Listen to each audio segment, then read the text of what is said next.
अगर आप भी चाहते हैं तो कबीर स्थान और आप ही के निर्गुण भजन सबसे पहले आप तक पहुंचे तो हमारे चैनल को सब्सक्राइब जरूर करें और साथ में बेल आइकॉन को दबाना ना भूलें। साथ ही वीडियो पसंद आए तो हमारे वीडियो को लाइक जरूर करें।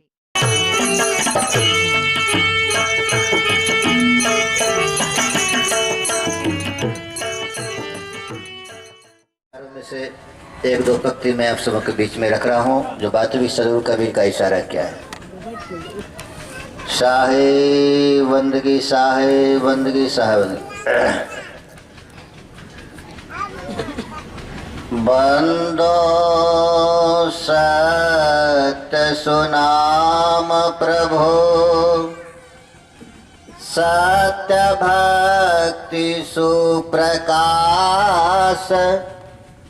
बंधन करो कर जोर के जन्म मरण करनाश बंदो चरण कमल तब कृपा सिंधु गुरुदेव गति दाता त्राता मोहे के बहुतारो भेव बंदो चरण कमल तब कृपा किन्न भरपूर आय हो यही संसार मह जीव चताए अंकुर साधु रूप धरि आइया कि ना शब्द पुकार चेत हो असतन पाई के बचन करहो स्वीकार।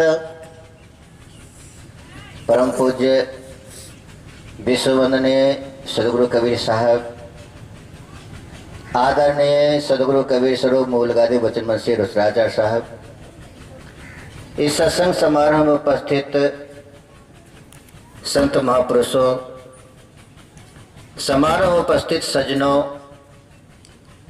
इस समारोह में उपस्थित श्रद्धेय भक्तिमयी माताओं एवं बहनों, नौजवान साथियों एवं बच्चे एवं बच्चियां एवं मानसरोवर के हंसगण, आज इस औराही ग्राम के पावन धरती पर कबीर स्थान औराही में संत सत्यन दास जी के द्वारा यह सत्संग समारोह का आयोजन किया गया। इस समारोह हम सब एकत्रित होकर के सत्संग के माध्यम से, प्रवचन के माध्यम से, भजन उपदेश के माध्यम से सदगुरु कबीर साहब के वाणियों को शब्द के द्वारा हम श्रवण पान कर रहे हैं। वास्तविक हम मानव योनियों में आए हैं तो सबसे पहले हमारा कर्तव्य क्या है? मानव योनियों में क्या करना है, किस लिए आए और कर क्या रहे हैं। इसी संबंध में सदगुरु कबीर ने मानव को इशारा किया, ये सुंदर नर्तन पाई के राम नाम सुख सार, जो न भज है राम को तो जब मारे विश्व घुसा हजार।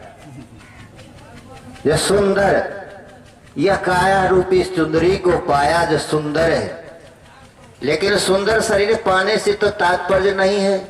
चुंदरी तो पा गया, शरीर तो पा गया, लेकिन हम कृति और कर्म अगर नहीं किया, नाम चिंतन नहीं किया, स्मरण नहीं किया, भजन भक्ति नहीं किया, तो यह मानव तन पाने से कोई फायदा नहीं है। इसलिए सदगुरु कबीर कहते सुंदर नर्तन पाए के, तुमने पाया यह मानव का शरीर, तो शरीर पाकर के तुझ में हो गया अहंकार, घमंड हो गया, अहंकारी बन गया, मानव से मानव के प्रति ईर्ष्या हो गया, मानव के प्रति मानव से द्वेष की भावना हो गया। लेकिन सदगुरु कबीर इशारा करते हैं जब मानव से मानव को प्रेम ही नहीं है, मानव से मानव का ईर्ष्या हो गया, मानव को मानव से द्वेष की भावना हो गया, तो तुम कैसे मानव हो? अरे तुम मानव योनियों में आए हो तो तुम मानव रूपी कर्म करो। सर्वप्रथम तुझ मानव योनियों में आया है तो सबसे पहले तुम पर दया होना चाहिए, लेकिन तुम्हारे पास वह दया नाम का चीज ही नहीं है। इसलिए सदगुरु कबीर इशारा करते हैं मानव इस संसार में तुम आकर के अलसा गया है। अलसाने का तात्पर्य है तो सो गया है। उसे सोए हुए मानव को सदगुरु कबीर ने इस संसार में आकर के जगाए, जगा करके और कहा तुम जो है मानव रूपी कर्म करो और अपने सत्य मार्ग को अपना लो, ताकि तुम्हारा जीवन का सार्थक हो जाएगा। और अंतोगत्वा इस संसार रूपी सागर से, दूसरा दुख के चक्कर से, आवागमन के चक्कर से तुम छूट जाएगा। अगर ऐसा कर्म नहीं करोगे, या तुम्हारा विचार नहीं होगा, किसी के प्रति क्षमा नहीं होगा, तुम्हारे पास दया नहीं होगा, शील नहीं होगा, अनुराग नहीं होगा, प्रेम नहीं होगा, इस संसार में तुम क्या करोगे? तो बार बार आना, बार बार जाना और बार बार गर्भवास में तुझे जाना पड़ेगा और तुम्हें कष्ट भोगना पड़ेगा। जब दुख होगा तो तुम फिर जिस मालिक के द्वारा तुम आए हो, तुम फिर वही मालिक को याद करोगे। इसलिए साहब ने अपने वाणियों में इशारा किए, जो दिल में दया रहम को तजकर, संध्या नमाज तो खाली है, अब मानव से तो बैर अगर ईश्वर पूजा जाली है।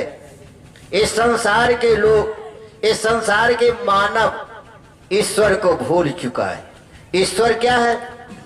ई जोड़ ईश। ईश्वर को जानने के लिए इसी संसार में सब एक ही बात को ढूंढ रहे हैं, एक ही चीज को ढूंढ रहे हैं। लेकिन बताइए तो कितने को परमात्मा मिल गया, कितने को सदगुरु मिल गया, कितने को भगवान मिल गया, कितने को गॉड मिल गया, कितने को खुदा मिल गया। खुदा का तात्पर्य हिंदू मुसलमान भाई कहता है खुदा। अरे खुदा, हेलो, खुदा कहाँ है? खुदा तुम्हारे पास खुद है, उस खुदा को देखो। भगवान कहाँ है?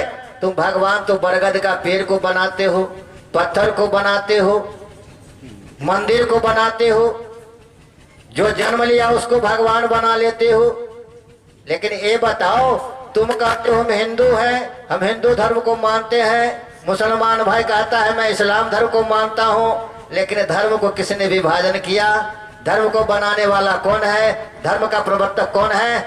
लेकिन मालिक का बनाया हुआ कोई धर्म नहीं है। धर्म है तो कौन? मानव रूपी धर्म है, और मालिक का बनाया हुआ इंसान है।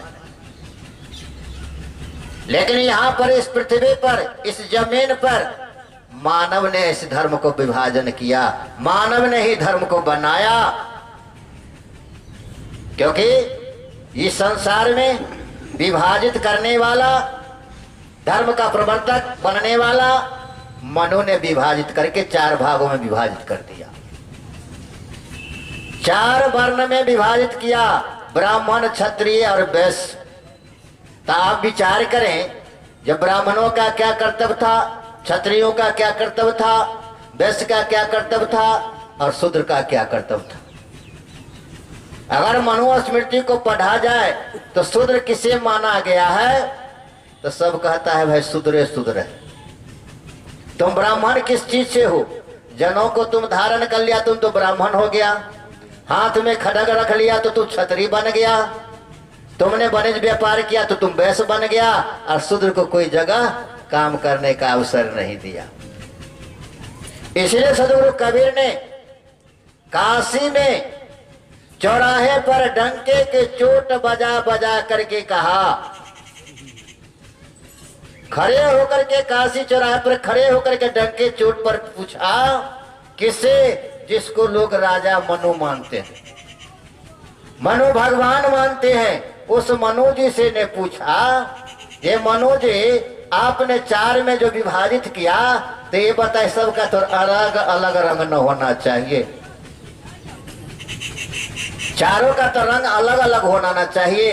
तो सदगुरु कबीर मनु से कहते हैं, जब मनु जी वर्ण बनाया 4, ब्राह्मण, क्षत्रिय, वैश्य, शूद्र, तो ब्राह्मण को तू गौर बनाते, क्षत्रिय को करते पीला, अब वैश्य को तो नीले बनाते, शूद्र को पीछे पैर क्यों न लगाया, मनोजी वरण बनाया चारी। अगर शूद्र है तो उसका पीछे पैर मुड़ जाना चाहिए। अगर ब्राह्मण बन गया तो उसका रंग कितना होना, कैसा होना चाहिए? गोरा होना चाहिए, उजला होना चाहिए।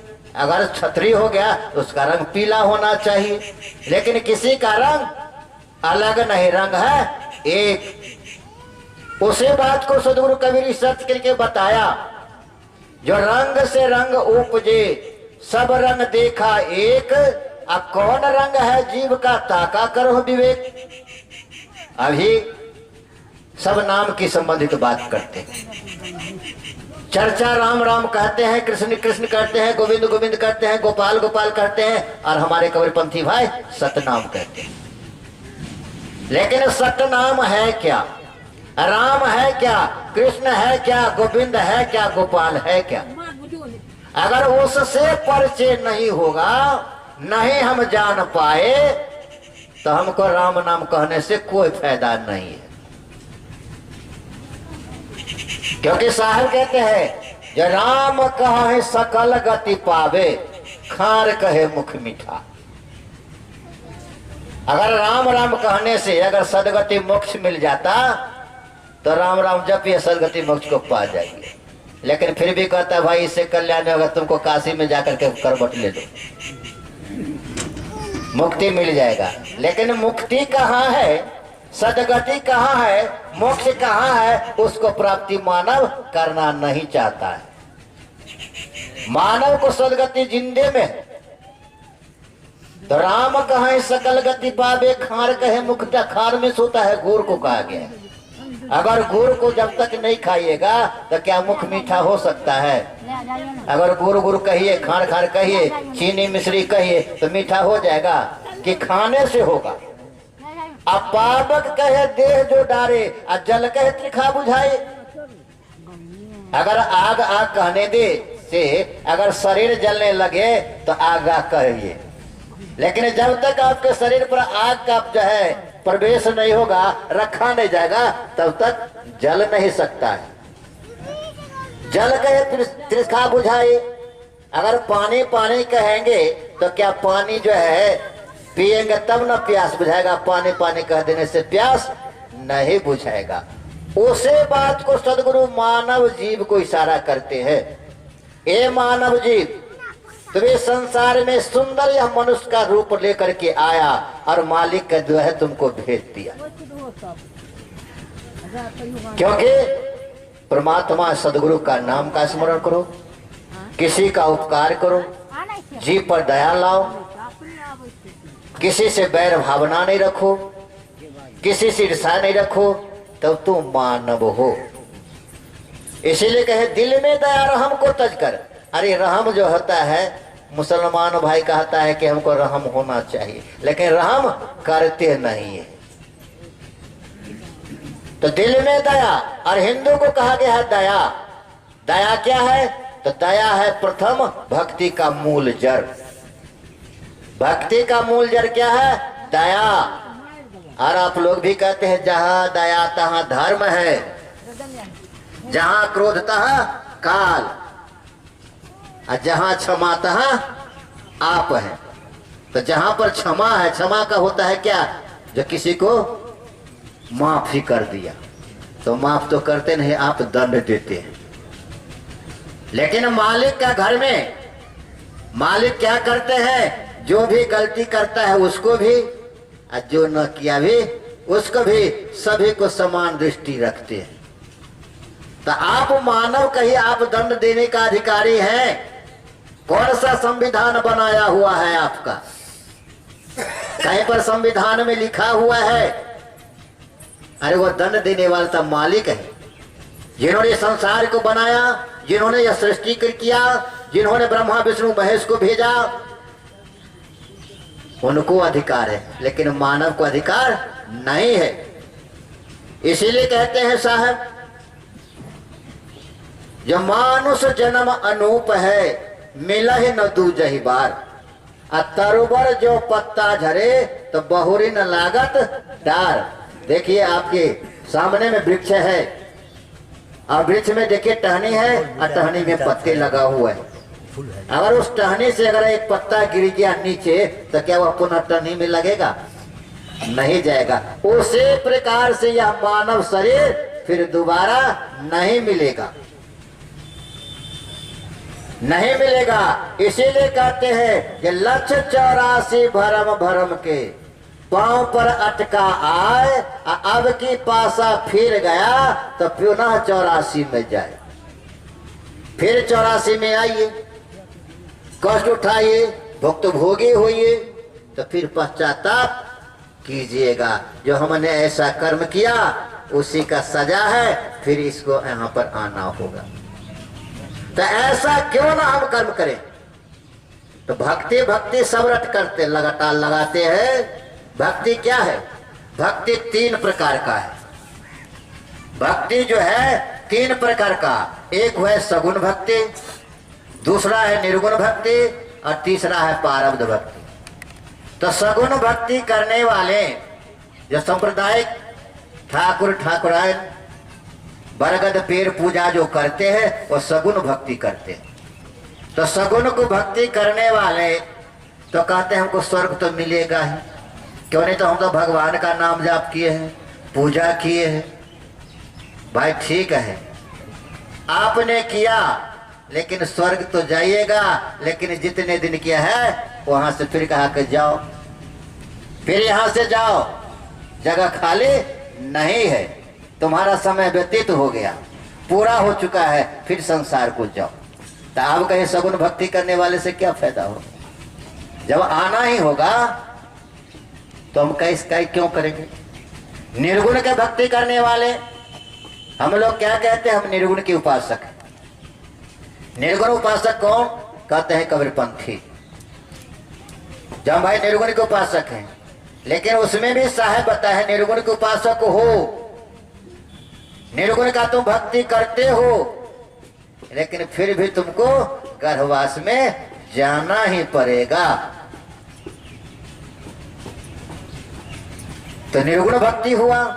सगुण भक्ति करने निर्गुण पारब्ध भक्ति करने वाले अगर पारब्ध भक्ति करता है निष्ठा भाव से, एक पर अडिग हो गए, किन्हीं दूसरे की याद नहीं करेंगे, दूसरे का चिंतन नहीं करेंगे, जिस मालिक के द्वारा आए वही मालिक का अगर सुमरण करते रह जाएंगे तो फिर इस संसार से जाएंगे, वह पारब्ध भक्ति है, आवागमन चक्कर से छूट जाएंगे, फिर आने की कोई आवश्यकता नहीं। ऐसा भक्ति कौन करता है?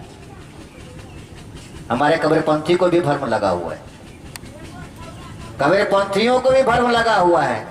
झूठे को नाम कहता है हम कबीरपंथी है, कोना वाला को पूजता ही है, काली बंदी लोकेश्वर को रखे हुआ है, छठ व्रत करता है, पूजा पाठ करता है, सरस्वती का पूजा करता है, ये सारे करता ही है। तो तुम तो निरंजन के जाल में फंसे ही हुए हो,